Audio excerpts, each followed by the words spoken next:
Orang yang lumpuh berjalan. Bahkan semua orang yang mati dibangkitkan.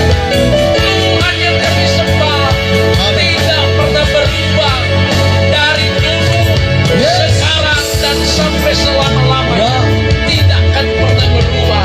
Kau ada di tempat ini, kau ada di negeri ini Tuhan. Kami percaya dimanapun suara ini terdengar, biar daerah ini mengalami pemulihan, mengalami kelegaan, mengalami kelepasan. Sebab kami percaya setiap kerajaan ditegakkan di tempat itu, maka kerajaan setan dihancurkan. Setiap kerajaanmu ditegakkan di tempat itu, maka ada pemulihan terjadi, ada kelepasan terjadi. Nama Tuhan dipermuliakan, nama Tuhan ditinggikan. Kami tahu kami punya Tuhan bukan ketika kami jumpai di gedung-gedung gereja, di tempat-tempat yang mewah, di gedung-gedung yang besar, tapi Tuhan kami ada di segala tempat. Yang Tuhan yang hadir di tempat ini. Sebab Alkitab berkata, 2-3 orang berkumpul di dalamnya ada nama Tuhan ditinggikan, di dalamnya ada kerajaan surga ditegakkan. Maka aku hadir di tengah-tengah mereka. Ketika Tuhan hadir, sesuatu pasti akan terjadi. Orang yang berjumpa Tuhan tidak akan dikecewakan, tidak akan dipermalukan. Terima kasih Tuhan Yesus. Kami boleh lagi melanjutkan misi surga, misi penginjilan jalanan. Pada tahun 723 kami ada di negeri ini Tuhan. Kami ada di Amurang, ada di Buyumon, ada di Perampatan Kanisa di tempat ini Tuhan. Terima kasih. Kami rindu firman-Mu, kami rindu kebenaran-Mu Tuhan, yang memerdekakan kami, yang melepaskan kami, memberi kami jalan, memberi kami kehidupan. Kami ketika dengar firman Tuhan, firman itu makanan rohani bagi kami, makanan rohani yang menyegarkan jiwa kami, yang memulihkan keadaan kami, sehingga setiap kami yang boleh ada di daerah ini Tuhan, jika ada yang sakit Tuhan pasti sembuhkan, jika ada yang terikat akan dilepaskan. Sebab kami percaya hadirat-Mu Tuhan memulihkan, membebaskan, melepaskan. Haleluya, haleluya. Terima kasih kami boleh bersama-sama dalam misi surga ini Tuhan. Dari Manado, tim Raja Wali, bersama dengan persekutuan misi Minahasa Selatan, bersama teman-teman yang ada dalam misi penginjilan ini, kami bersama-sama untuk masuk di dalam rencana-Mu dalam penuaian di akhir zaman. Terima kasih Bapa. Kami rindu mendengarkan firman-Mu Tuhan. Sembunyikan hamba-Mu di balik salib-Mu, karena hamba-Mu hanya alat-Mu daripada-Mu hikmat, pengurapan dan pemulihan. Demi nama Yesus sama-sama bilang amin. Shalom. Oke, ibu bapak sekalian, masyarakat yang ada di daerah Buyumon, ini kalau tidak salah Perampatan Kanisa ya. Iya. Terima kasih karena kami boleh diberi kesempatan untuk boleh ada di KKR Jalanan, bekerja sama dengan persekutuan doa misi Minahasa Selatan. Juga ada beberapa pelayanan gabungan, juga hamba Tuhan di tempat ini. Tujuannya, misi utama yang Tuhan percayakan buat kami semua adalah yang pertama, dengar. Alkitab bilang begini, sesungguhnya perlawanan kita bukan melawan darah dan daging, tapi melawan pemerintah, penguasa, penghulu dunia gelap, roh jahat di udara. Jadi lawan kita ini adalah melawan pemerintah kegelapan, melawan penguasa kegelapan, melawan penghulu dunia yang gelap dan roh jahat di udara. Oke? Jadi atmosfer di udara itulah yang mempengaruhi daerah itu. Jadi atmosfer itu ketika ada kekuatan yang menguasai, itu akan menguasai wilayah itu sehingga ada banyak di situ jiwa-jiwa akan terikat. Nah, kami ada di jalanan, saudara tahu, Tuhan bawa ke jalanan sejak dari tahun 2020, sejak masa pandemi. Bagaimana orang takut beribadah, tidak bisa berkumpul, Tuhan bawa kami di misi penginjilan ini untuk turun ke 7 titik pelayanan. Jadi Tuhan membawa kami pada waktu masa pandemi dari tahun 2020 di 5 titik. Nanti 2024 Tuhan tambah 2 titik. Titik yang pertama kami ada di pasar-pasar. Kemarin pagi kami ada di pasar Air Madidi. Nah, titik yang kedua kami ada di pusat-pusat kota. Jadi seluruh pusat kota yang ada di Sulawesi Utara sudah Tuhan bawa kami ke sana, saudara. Ya. Yang ketiga ada di tengah-tengah kampung seperti ini. Yang keempat kami ada di terminal-terminal, di pelabuhan-pelabuhan. Nah, tahun 2024 Tuhan tambah di penjara-penjara, lapas Sulawesi Utara, dan sekolah-sekolah SMP, SMA, SMK yang ada di Sulawesi Utara. Saudara, kami melakukan semua ini, ada misi yang Tuhan percayakan. Dan kami semua, ya, yang bergabung dalam tim ini bukan orang-orang baik semua. Jadi kami bukan orang baik, kami semua dari orang-orang bilang mantan malin buku, mantan hidup yang hancur. Sebentar nanti mau bersaksi. Jadi ada mantan napi. Jadi ada kehidupan kami yang sebelumnya yang tidak punya tujuan, yang rusak, diubah oleh Tuhan. Jadi apa yang kami alami itu yang kami bagikan. Dan saudara, kami bagikan sesuatu yang kami alami, yang kami sudah alami, yang saya sudah alami kami bagikan. Bukan teori yang kami bagikan, bukan dogma gereja yang kami bagikan, tapi yang kami bagikan adalah kehidupan yang sudah kami alami. Saya sendiri belum ada kehidupan sebelumnya, tapi tahun 97 saya menemukan kehidupan. Apa arti kehidupan di sini? Kehidupan di sini bukan berbicara kita sudah bernafas, kita ada sekarang. Tapi kehidupan yang dimaksud Tuhan adalah ketika kita terkoneksi, terhubung dengan surga. Kenapa saya bilang terhubung dengan surga? Karena dosa, Alkitab bilang manusia sudah terputus hubungan dengan surga. Nah, karena sudah terputus hubungan dengan surga, manusia sudah dibawa kutuk hukuman dan penderitaan. Ikatan dosa membuat manusia sudah kehilangan status, kehilangan tujuan. Manusia terikat dengan dosa, akhirnya manusia sudah ditentukan untuk hari malapetaka dalam jurang kebinasaan. Tetapi kita perlu bersyukur, yang kami bagikan, yang kami sampaikan, yang kami beritakan adalah kebenaran Injil, kekuatan daripada Allah, di mana kita percaya ada satu pribadi bernama Yesus Kristus yang datang memberitahukan tahun pembebasan, tahun berita keselamatan. Dia Tuhan dan Juru Selamat kita. Itulah yang kami beritakan. Dia datang memberitahukan tahun rahmat, tahun pembebasan. Dia Tuhan yang berkuasa di bumi dan di surga. Bagi Dia tidak ada perkara yang mustahil. Itulah yang kami beritakan, yang telah mengubah hidup kami dari kehidupan yang keras, kehidupan yang tidak punya tujuan. Tuhan mengubah hidup kami. Nah, saudara tahu, ini yang kami bagikan. Oke, puji Tuhan. Saya akan berbicara hari ini sesuai dengan apa yang Tuhan taruh dari saya. Saya minta tolong satu orang bisa pegang mic dan baca ayatnya. Mazmur 139. Lihat. Mazmur 139 ayat 14, 15, 16. Tuhan taruh di saya untuk memberitahukan kepada kita tentang yang namanya kelahiran, menjalani hidup dan kematian. Bisa buka ayatnya dan bisa baca. Mazmur 139 ayat 14. Bisa buka? Dan saya minta kalau ada mic bisa dibacakan. Ya. Mazmur 139 ayat yang ke-14, 15, 16. Buka firman Tuhan. 139. Mazmur 139 ayat 14. Cek. Ya. Cek. Aku bersyukur kepadamu oleh karena kejadianku dahsyat dan ajaib. Terus. Ajaib apa yang kau buat dan jiwaku benar-benar menyadarinya. Ayat 16. Ayat 16. Matamu melihat selagi aku bakal anak, dan dalam kitabmu semuanya tertulis hari-hari yang akan dibentuk sebelum ada satupun daripadanya. Oke, dengar baik-baik. Saya mulai dulu dengan kehidupan. Alkitab bilang kelahiran kita ini dahsyat, kelahiran kita ini luar biasa. Kapan kita lahir? Kapan kita ada di dunia ini? Lahir di mana? Alkitab bilang kelahiranku dahsyat, kelahiranku ajaib. Artinya hidup itu dimulai dulu dengan arti kehidupan waktu kita lahir. Jadi kelahiran kita tidak kebetulan. Tuhan telah membentuk kita dari kandungan hidup, dari kandungan ibu kita. Jadi pada saat kita lahir di dunia ini, hidup kita ini sangat luar biasa, dahsyat kelahiranku. Jadi bersyukur kalau saya memulai dulu kelahiran, berarti bersyukurlah orang yang mengucap syukur karena ada hari jadi. Kalau tidak salah Pak Kifli hari jadi hari ini. Ya.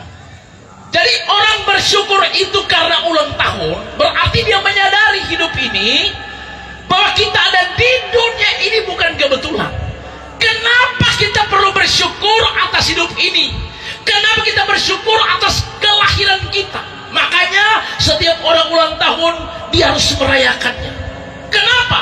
Karena mengingat bagaimana kita bisa ada di dunia ini, lahir di dunia ini. Nah, saudara, alasan yang penting yang perlu kita miliki, yang harus ada pada kita, kenapa kita perlu bersyukur atas kelahiran kita. Yang pertama, karena kalau kita ada di dunia ini, kita lahir di dunia ini, semua bukan kebetulan. Itu semua seizin dari Tuhan. Bersyukur Bapak Kifli hari ini ya? Atau? Oh, sudah lewat? 4, 9, 12. Tanggal 4, 9, 12 Pak Kifli anak-anaknya Ya. jadi sampai 12 ya. Makanya saya diingatkan tentang bersyukur atas ulang tahun. Jadi begini saudara, syukur kita kepada Tuhan, kita boleh ada di dunia ini karena bukan kebetulan, semua sudah diatur oleh Tuhan. Karena itu kenapa kita diingatkan dalam hidup kita ini, jangan kita mengeluh, jangan bersungut-sungut atas hidup ini. Karena hidup kita ini Tuhan yang rancangkan, yang rencanakan sampai kita ada di dunia ini. Jadi poin pertama adalah bersyukurlah kalau kita boleh ada di dunia ini, kita lahir di dunia ini, itu seizin daripada Tuhan. Tapi ada DP tapi.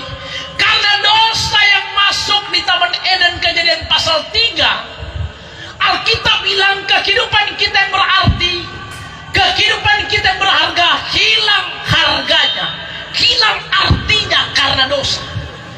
Jadi kelahiran kita sungguh luar biasa, sangat berharga, tapi karena dosa hidup manusia kehilangan harga. Tidak berarti hidup manusia di bawah kutuk hukuman penderitaan. Tetapi yang perlu kita bersyukur adalah Yesus yang datang dari surga, datang untuk memberitahukan, kembali mengingatkan bahwa kehidupanmu yang awalnya sudah tidak berarti karena dosa, diangkat oleh Tuhan. Dia mengangkat kembali hidup kita, mengubah hidup kita kembali menjadi berarti dan berharga. Karena itulah kita perlu bersyukur. Yang kedua, karena hidup kita kembali sudah diubah menjadi berharga, menjadi berarti, karena ada kehidupan yang baru dimulai. Katakan amin. Orang Kristen merayakan Natal setiap tahun, tapi kadang mereka tidak mengerti arti Natal.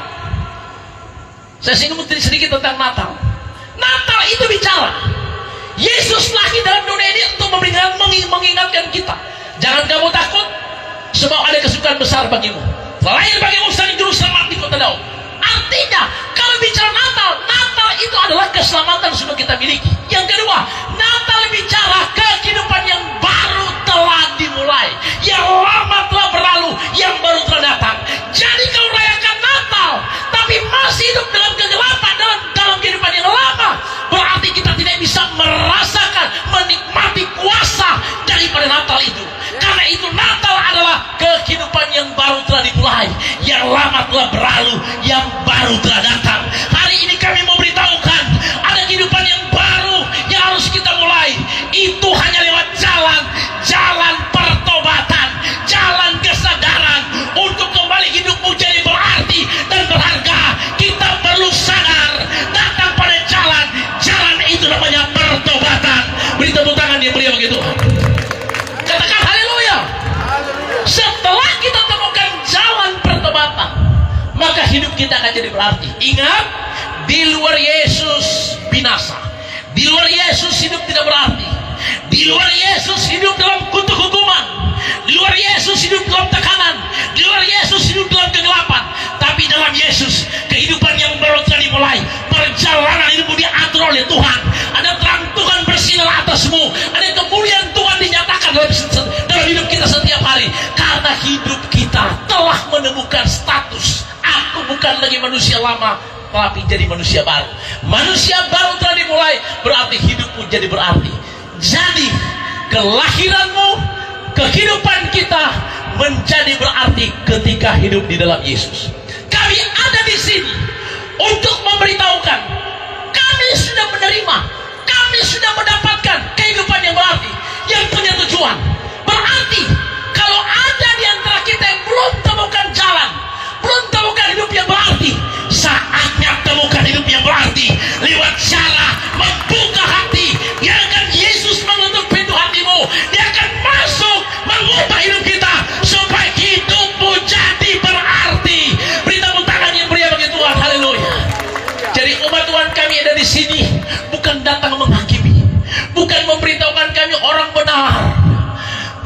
semua yang lain tidak benar. Bukan. Kami ada di sini memberitahukan hidup yang berarti hanya dalam Yesus. Hidup yang berarti yang punya tujuan itu adalah bukan kita sudah punya golongan A, punya golongan B, bukan kita sudah punya jabatan A, jabatan B, sehingga hidupmu berarti. Tidak. Hidup yang berarti dimulai pada saat engkau punya hati yang baru, pikiran yang baru. Yeskiel 36 ayat 26-27, tolong dibaca. Yeskiel 36 ayat 26 dan 27. Cepat-cepat baca supaya kita bisa ambil waktu yang tepat. Yeskiel 36 ayat 26-27, kita lihat sama-sama. Jadi poinnya adalah hidup yang berarti dimulai ketika hidup kita punya hati yang baru, pikiran yang baru. Selama kita tidak punya hati yang baru dan pikiran yang baru, hidup kita tidak ada arti. Hidup kita tidak ada arti karena tidak ada tujuan. Yesus datang mengubah hidup kita menjadi berarti. Yeskiel 36 ayat 26 dan 27. Yeskiel 36 ayat 26. Yeskiel 36 ayat 26. Ya, inilah kehebatan kalau pegang HP suci. Yeskiel 36 ayat yang ke-26. Ya, Kamu akan kuberikan hati yang baru dan roh yang baru di dalam hatimu, yes. dan aku akan menjauhkan dari tubuhmu hati yang keras, dan kuberikan kepadamu hati yang taat. Terus Rohku akan kuberikan diam di dalam batinmu, dan aku akan membuat kamu hidup menurut segala ketetapanku, dan tetap berpegang pada peraturan-peraturanku dan melakukannya. Yeskiel 36 itu perjanjian lama digenapi di perjanjian baru. Yohanes 3 ayat 3 dan 5. Ini kebenaran yang perlu kita miliki agar kita menemukan hidup kita itu berarti. Tapi selama kebenaran ini atau firman ini tidak kita miliki, hidup kita tidak akan pernah berarti. Apapun yang kau miliki, jabatankah, kekayaankah, Alkitab bilang di luar Yesus binasa. Di luar Yesus hidup tidak berarti. Alkitab bilang apa gunanya engkau memiliki seentero dunia ini, memiliki kehidupan di mana engkau sudah punya kehidupan di dunia ini. Maksudnya apa? Kekayaanmu, jabatanmu, apa yang sudah kau miliki, tapi di luar Yesus hidupmu tidak berarti. Tapi Alkitab katakan ketika Anda menemukan hidup kita sudah punya hati yang baru, pikiran yang baru, hidup kita jadi berarti. Saya sudah mulai dulu dengan kehidupan atau kelahiran. Oke, baca ayatnya. Yes, Yohanes 3 ayat 4 dan Yohanes 3 ayat 3 dan 5. Yesus menjawab, katanya, aku berkata kepadamu, sesungguhnya jika seorang tidak dilahirkan kembali, ia tidak dapat melihat kerajaan Allah. Ayat 5. Jawab Yesus, aku berkata kepadamu, sesungguhnya jika seorang tidak dilahirkan dari air dan roh, ia tidak dapat masuk ke dalam kerajaan Allah. Hidup yang berarti dimulai dari kehidupan kita yang harus punya hati yang baru, pikiran yang baru. Saya alami sebelum punya hati yang baru, pikiran yang baru, hidup saya tidak berarti, tidak punya tujuan. Saudara tahu tanda-tanda orang yang hidupnya tidak berarti adalah: yang pertama, suka membunuh diri; kedua, tidak menghargai hidup; yang ketiga, suka menghakimi; yang keempat, suka memfitnah; yang kelima, hidupnya maunya ikut kemauan setan. Karena itu daging dia turuti terus, sehingga hidupnya terikat dengan dosa. Orang-orang seperti ini adalah karena hidupnya tidak berarti, tidak menghargai hidup.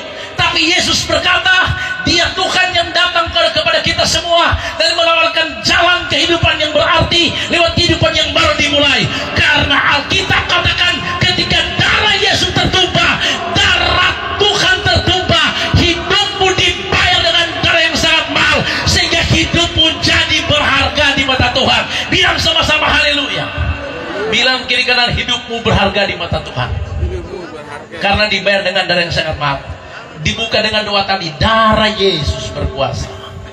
Saudara, kuasa dari Yesus itu berkuasa mengampuni dosa kita. Kapan kuasanya? Kapan kuasa dari Yesus itu berkuasa dalam hidup kita?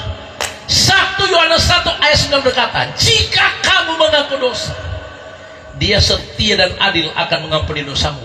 Efesus 1 ayat 7 berkata, oleh darah Yesus yang tertumpah, dosamu diampuni, engkau ditebus. Roma 5 ayat 9 berkata, oleh darah Yesus engkau dibenarkan.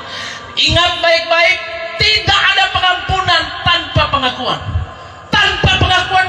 pengampunan. Kalau tidak ada pengampunan berarti hidup kita hidup tidak berarti. Kenapa?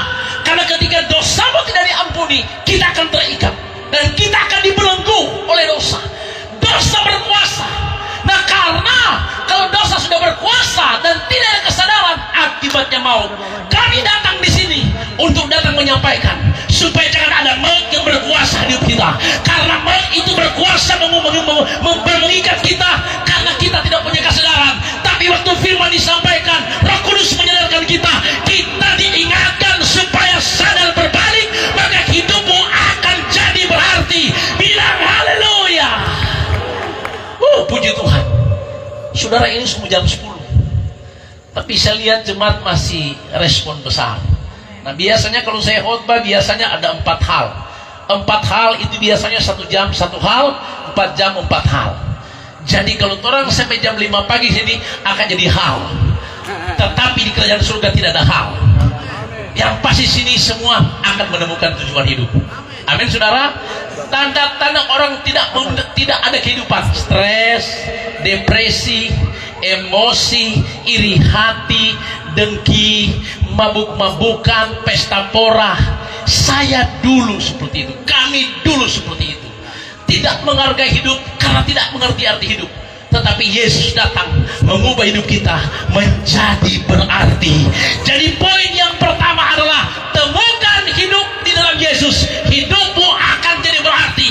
Dan itu dimulai daripada masuklah di pintu yang Tuhan buka. Masuklah di dalam. Biarkan rumah hidupmu dikuasai oleh kasih Kristus. Biarkan rumah hatimu dikuasai oleh kasih Kristus. Supaya di hatimu tidak ada kedengkian, tidak ada amarah, tidak ada kelicikan.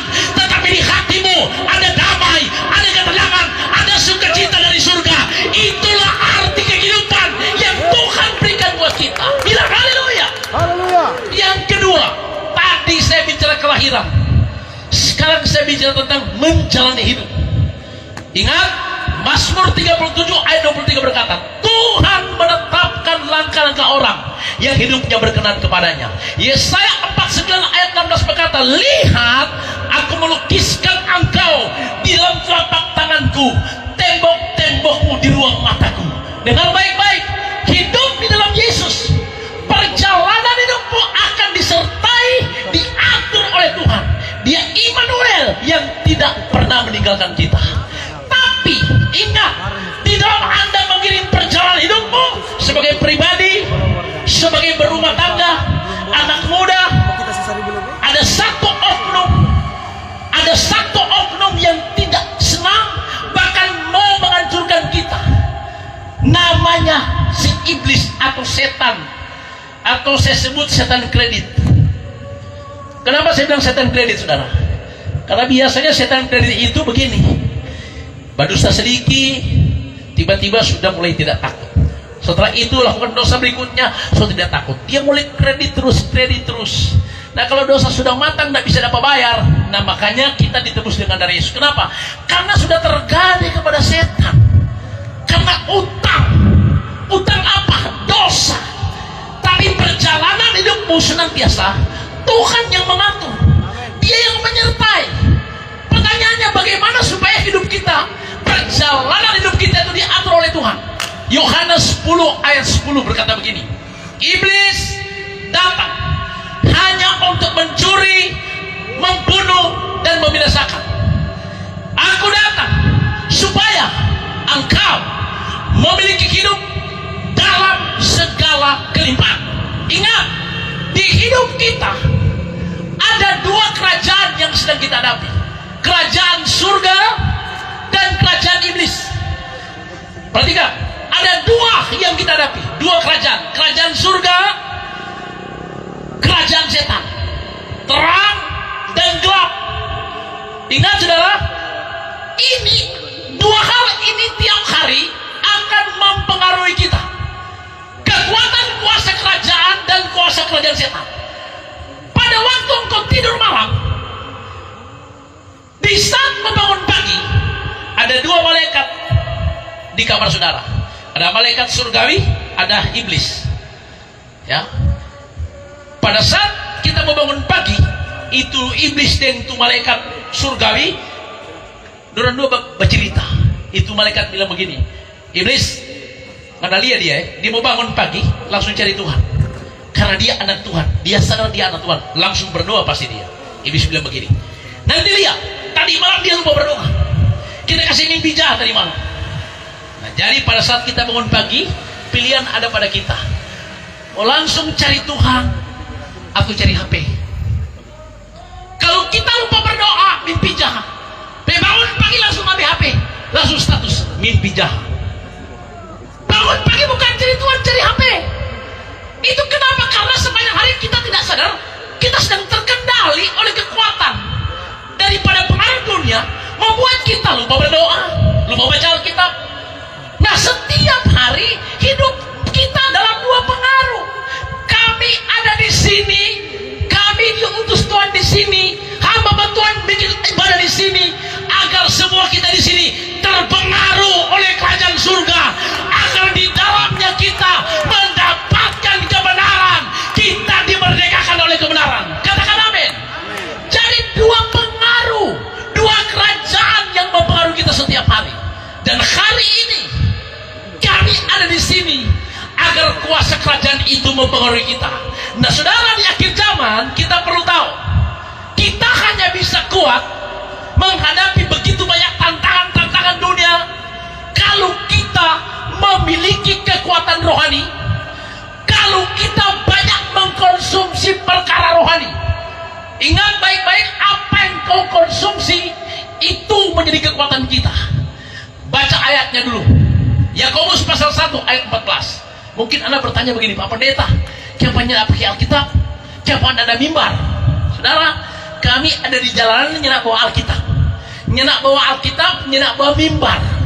Saudara tahu lihat, logikanya begini, kalau pendeta kan dia mesti bawa Alkitab, mesti ada mimbar. Karena dia mau baca Alkitab, dia mau buka dulu.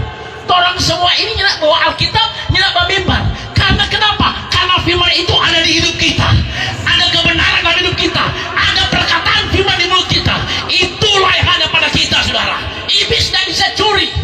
Oke, Yakobus 1 ayat 14-15. Yakobus 1 ayat 14. Yakobus 1 ayat yang ke-14. Tetapi tiap-tiap orang dicobai oleh keinginannya sendiri. Terus.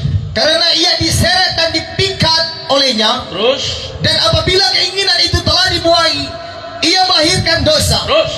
Dan apabila dosa itu sudah matang, ia melahirkan maut. Perhatikan baik-baik ayatnya. Kita sedang menghadapi dua kerajaan, dua pengaruh. Kerajaan surga dan pengaruh kerajaan dunia di bawah kuasa si jahat. Alkitab bilang begini, tiap-tiap orang dicobai oleh keinginan. Tadi itu ayat bicara keinginan daging. Sesuatu ini kita inginkan. Mencuri kah, ya, curi orang pebini kah, bahugel kah itu. Haleluya. Oke? Keinginan itu pertama datang, setelah itu kita buai. Setelah kita buai jadi dosa. Oke? Setelah kita buai jadi dosa. Keinginan yang satu kita buai jadi dosa. Setelah kita sudah keambil, kita sudah ingini, kita lakukan dosa. Terus kita inginkan yang lain lagi, masuk dosa. Terus kita buai. Ada akuan enggak? Bisa tolong? Oke, bisa. Pak minta tolong, kok bisa dua aqua dikasih 01 cocok dikasih keluar. Minum. Oke, puji Tuhan. Kita bersuka cita, teman lama Randi, penginjil yang luar biasa, orang pakai di Minsel. Oke. Nah, aqua satu lagi. Nah, kalau pendeta muda Ken ini sudah tahu gayanya dari ketuanya. Oke, lihat. Hidup kita sebetulnya sudah seperti ini. Awalnya penuh dengan dosa, tapi Yesus datang, darahnya tertumpah. Oleh darah Yesus dosa kita diampuni. Alkitab katakan dosamu seperti merah kirimis, sudah abu-abu main buku. Tuhan Yesus datang membebaskan, melepaskan, mengampuni dosa kita sehingga hidup menjadi begini. Jadi hidup berarti seperti ini. Ini adalah keinginan daging duniawi. Oke? Alkitab katakan didalangi oleh si iblis. Siapakah dalam penyebab hidup kita ini mengalami kehidupan yang hancur, gagal, dalam dosa, dalam ikatan? Si iblis yang datang mempengaruhi. Saudara, kekuatan pengaruh iblis yang dia lakukan di awal Kejadian pasal 3 itu sampai hari ini, strateginya, godaannya, pengaruhnya sampai hari ini masih sama. Masih sama, datang mempengaruhi, datang menggoda. Oke? Datanglah godaan itu, Yakobus 1 ayat 14. Dosa dari keinginan. Ketika keinginan jadi dibuai jadi dosa, dosa masuk. Oke? Baru ditambah lagi dosa masuk. Tidak sadar lagi dosa masuk. Dia tidak sadar lagi, dia tambah lagi dosa. Tambah lagi dosa. Dia buai terus, dia buai terus, dia buai terus. Satu kali saya bertanya kepada seorang ibu, Bu, kenapa belum kawin? Masih bagus sekolah kelakuan Pak Pendeta. Tapi so 5 anak belum kawin. Iya biasa. Sudah ada bayangkan so 5 anak baku piara masih bagus sekolah kelakuan. Haleluya. Itu so setan apa ada kuasanya saudara? Ya. Pak Pendeta biasa mabuk. Kita kalau mabuk udah cari di got. Dewa mabuk saudara. Dosa semua sudah dilakukan. Oke. Jadi dia masuk. Oke, perhatikan baik-baik. Kami satu kali ada di Desa Wakan. Desa Wakan bikin KKR di tengah jalan, di tengah kampung, di tengah jalan. Seluruh masyarakat hadir. Sepanjang 100-200 meter itu orang semua saudara. Masyarakat semua di sana. Selesai firman Tuhan, ada tuh opak datang 75 tahun. Dia nangis datang pada kami. Pak Pendeta, kita mau bersaksi. Saksi apa Pak? Aduh, Halil. Dia bilang, puji Tuhan kenapa Pak? Dia bilang, Pak Pendeta, kita ini sudah 75 tahun menyimpan kepahitan, tidak mengampuni kita punya anak-anak, cucu-cucu yang bikin sakit hati begitu. Kita kutuk-kutuk kita punya anak, kita kutuk-kutuk kita punya cucu-cucu karena punya perbuatan yang tidak tahu malu. Tapi Opa bilang, tapi ketika kita dengar firman Tuhan tentang mengampuni, jika engkau tidak mengampuni, Tuhan tidak mengampuni. Ada 2 dosa yang tidak diampuni oleh Tuhan. Dosa pertama, menghujat Roh Kudus. Dosa kedua, jika engkau tidak mengampuni orang lain, Bapa di surga tidak akan mengampuni dosamu.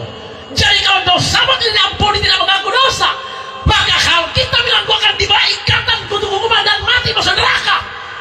Pada waktu Opa dengar firman Tuhan, dia menangis, saudara tahu, dan dia melepaskan pengampunan pada anak-anak cucu-cucu. Dia mengalami kelegaan. Saat itu dia bilang, Pak Pendeta terima kasih. So 75 tahun kita menyimpan dendam, kita kepahitan, tapi hari ini kita dengar firman Tuhan, Tuhan mengubah kita hati, kita lepaskan pengampunan. Artinya sebetulnya Opa ini sudah matang. Tapi ketika dia dengar firman Tuhan, ada banyak orang dosanya sudah matang, Injil disampaikan, dia sadar, maka dosanya diampuni, kembali hidupnya disucikan, diberikan, jadi seperti ini, kembali jadi berharga di mata Tuhan. Jadi akhir zaman pengaruh setan, politik setan itu senantiasa menguasai manusia sehingga hidup mereka sudah penuh dengan dosa. Tapi ingat, di akhir zaman kekuatan politik setan itu sedang bekerja ekstra. Kenapa?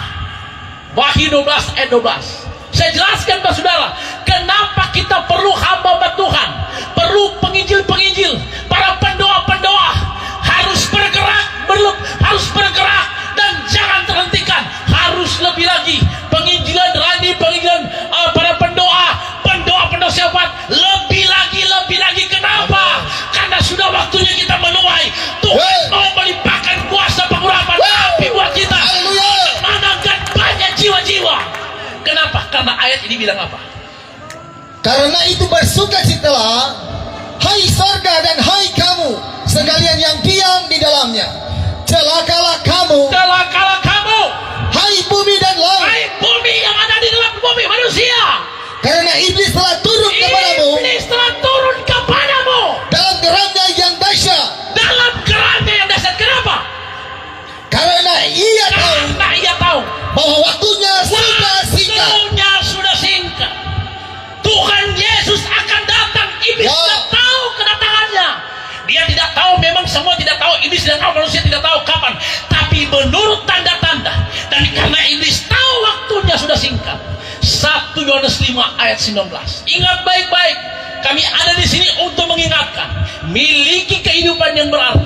Sadar, mari masuk dalam kerajaan surga. Biar hidupmu ada dalam rencana Tuhan. Kita tahu bahwa kita berasal dari Allah Ya, dan seluruh dunia berada di bawah kuasa si jahat. seluruh dunia berada di bawah kuasa iblis. Seluruh dunia. Kenapa? Karena dia tahu bahwa waktunya sudah singkat. Kedatangan Yesus sudah semakin singkat. Ya. Karena itu para penginjil, hamba-hamba Tuhan keluar dari zona nyaman. Yes. Jangan terlalu banyak diam di gereja Amen. lokal. Tunggu perpuluhan, tunggu persembahan. Keluar. Ya. Sekarang gereja berantakan, kotok-kotokan, cuma karena organisasi, cuma Yes. organisasi. Maaf, gereja harus berorganisasi. Tapi Tuhan mau dipanggil, pergi, Yes. beritakan Injil, selamatkan jiwa-jiwa. Akhir zaman justru penyesatan dimulai dari mana? Dari dalam gedung gereja yang namanya penyesatan orang Farisi, kaum Saduki dan kaum Herodiani. Mereka menyesatkan kekristenan dengan begitu banyak aturan, dogma-dogma. Tuhan mau bangkit, saudara.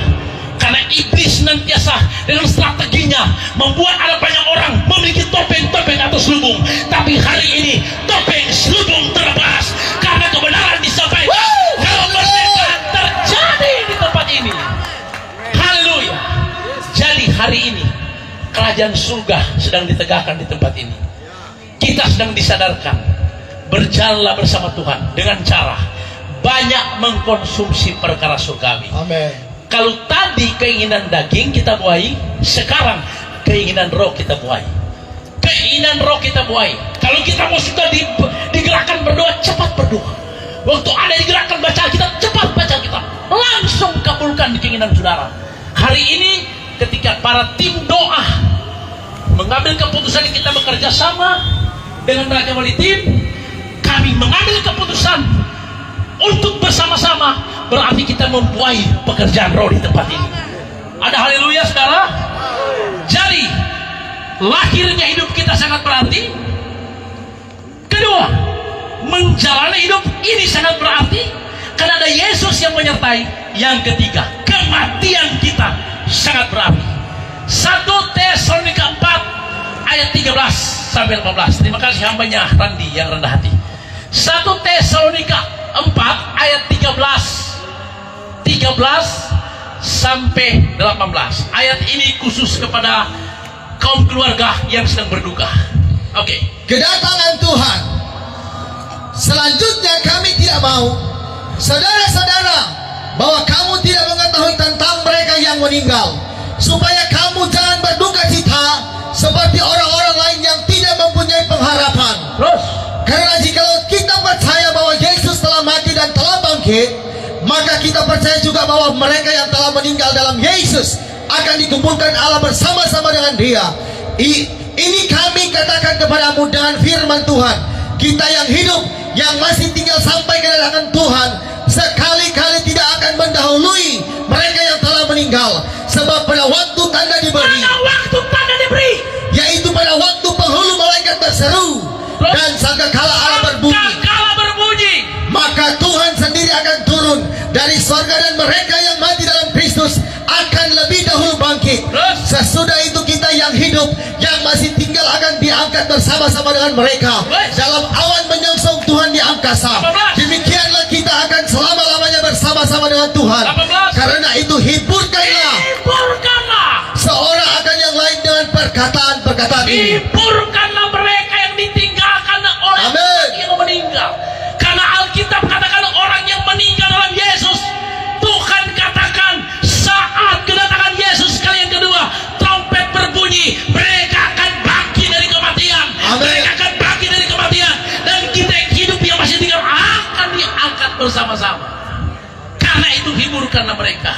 Karena itu ibu bapak sekalian, orang yang mati dalam Yesus sangat berharga.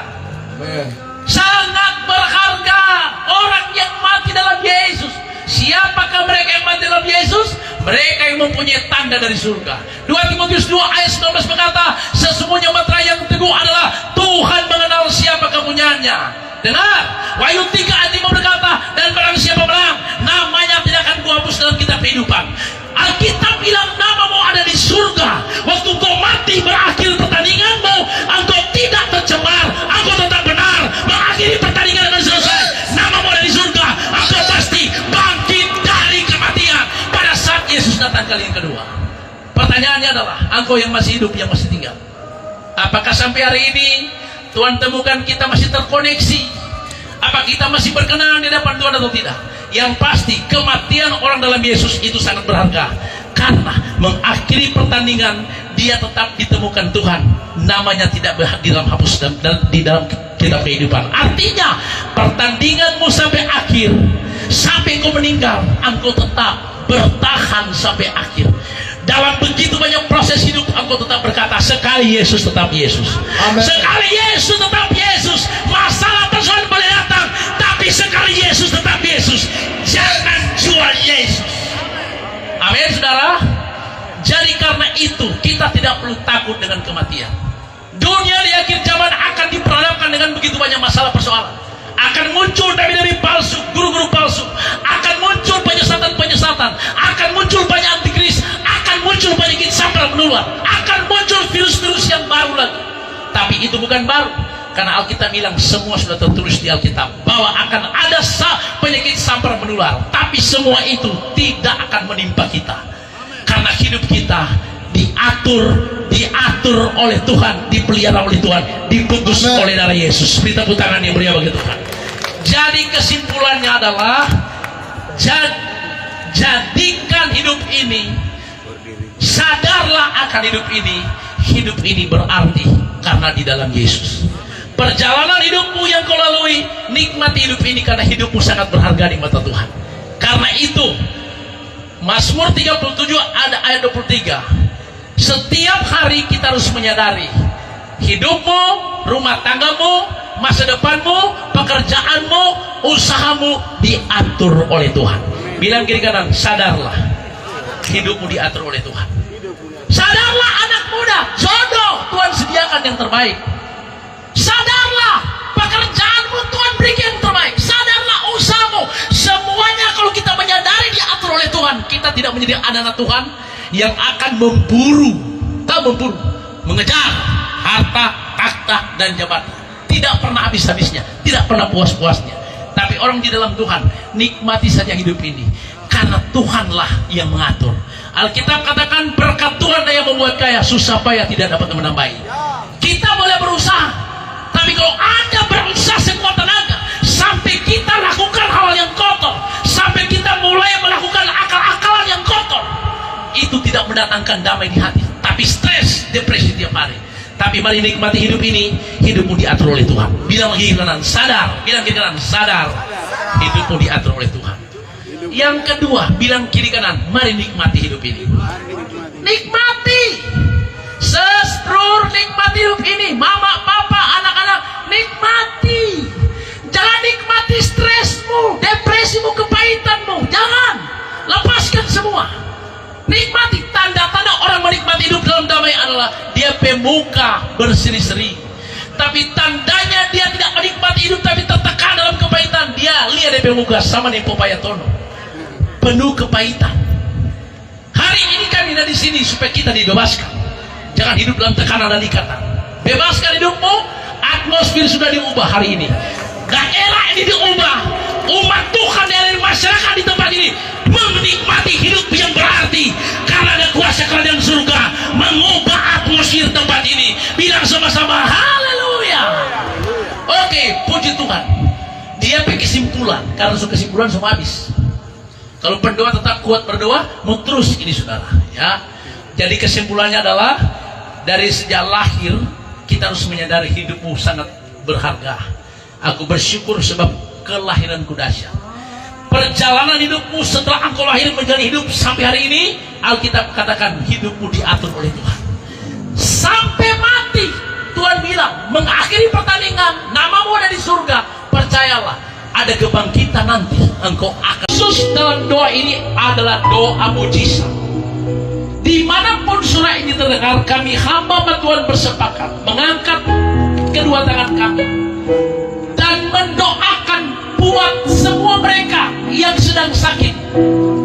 Ingat, Tuhan Yesus menyembuhkan yang sakit dengan mujizat yang besar agar mereka disadarkan, supaya ketika mereka disembuhkan, mereka akan lebih sungguh-sungguh dengan Tuhan, akan sungguh-sungguh bertobat, karena mereka boleh mengalami mujizat Tuhan. Mujizat itu menyatakan bahwa Dia Tuhan kita yang berkuasa, yang bagi Dia tidak ada perkara yang mustahil. Mujizat itu manifestasi kuasa, menyadarkan kita untuk takut Tuhan, menyadarkan kita punya Tuhan, dan kita harus sungguh-sungguh hidup di dalam Tuhan. Nah, karena itu dan dalam doa mujizat ini, bukan kami yang menyembuhkan, bukan kami hamba Tuhan yang menyembuhkan, tetapi iman saudara, mujizat kuasa yang akan terjadi. Anda cuma mengangkat tangan atau menaruh tanganmu di tubuh yang sakit, dan Anda akan terima mujizat khusus kesembuhan ilahi Bapa di surga dalam nama Yesus.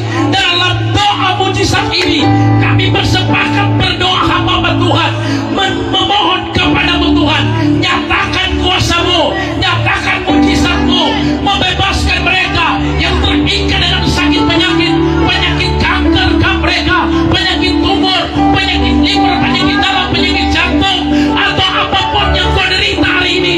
Dengar dalam nama Yesus, dari negeri ini, dari perempatan Kanisa Guyuman Amurang ini, kami berdoa dan melepaskan berkat. Biar ada mujizat Tuhan terjadi atasmu, ada kesembuhan ilahi terjadi atasmu, ada api Tuhan turun membebaskan, melepaskan engkau. Saudara yang sakit, terima mujizat kesembuhan, terima mujizat kesembuhan dalam nama Tuhan Yesus Kristus. Bebas engkau sekarang dari ikatan sakit penyakit, penyakit stroke itu, penyakit darah tinggi itu, penyakit liver itu, penyakit asma itu, butakah, lumpuhkah hari ini? Melihatlah, berjalanlah, sembuhlah, mujizat Tuhan terjadi atasmu. Terima dalam nama Yesus. Haleluya. Kami sedang melihat dalam alam roh, ada banyak mujizat terjadi, ada kesembuhan ilahi, ada kesembuhan ilahi. Orang penyakit kanker disembuhkan, penyakit tumor disembuhkan, yang lumpuh berjalan, yang buta melihat. Firman-Mu berkata, tanda-tanda ini menyertai orang yang percaya, menumpangkan tangan orang sakit orang sembuh, mendoakan orang sakit orang sembuh, mengusir setan-setan dihancurkan. Kami katakan hari ini, api Tuhan turun di negeri ini, api Tuhan turun, lawatan api Tuhan turun di negeri ini, turun di Amura, turun di Minahasa Selatan, turun di Sulawesi Utara, turun di Indonesia, turun merawat dunia yang ada. Nama Tuhan dipermuliakan dalam nama Yesus. Kami tahu Tuhan, mujizat-Mu tidak pernah terbatas dan tidak dapat dibatasi. Hari ini juga yang ada di program, yang menyaksikan program ini, dalam nama Yesus, terima kesembuhan ilahi, terima mujizat kesembuhan terjadi, mujizat pemulihan ekonomi, mujizat pemulihan rumah tangga, mujizat pemulihan masa depan. Terima dalam nama Yesus. Kami percaya mujizat-Mu masih nyata sampai hari ini. Dan mujizat yang terbesar adalah ketika hati orang berbalik kepada Tuhan. Karena kuasa Roh Kudus menjamah, mereka berubah, disadarkan. Itu mujizat yang besar. Terima dalam nama Yesus. Bapak terima kasih. Saya melihat dalam roh hamba Tuhan yang ada di Minsel ini, Anda sedang ditambahkan pengurapan ganda. Pak Randi, Evangelis Randi, Pendeta Randi, Kifli, hamba Tuhan dengar baik-baik. Terima sekarang. Api lebih besar turun dalam hidup saudara. Lebih besar. Anda dipakai Tuhan untuk memenangkan Minahasa Selatan ini, untuk banyak orang-orang dipulihkan, diselamatkan, permatangan dipulihkan, okultisme dilepaskan. Hari ini ada pengurapan khusus turun, penuhi hidupmu sekarang. Terima dalam nama Yesus. Tuhan Yesus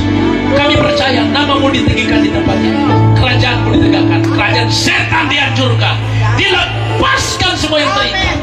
Dan kami tetap memakai perlengkapan senjata Allah, berikat pinggan kebenaran, berbaju sirah keadilan, berkebun keselamatan, berperisai iman, berkasutkan kebenaran, memberitakan Injil damai sejahtera, berpedang roh firman Allah.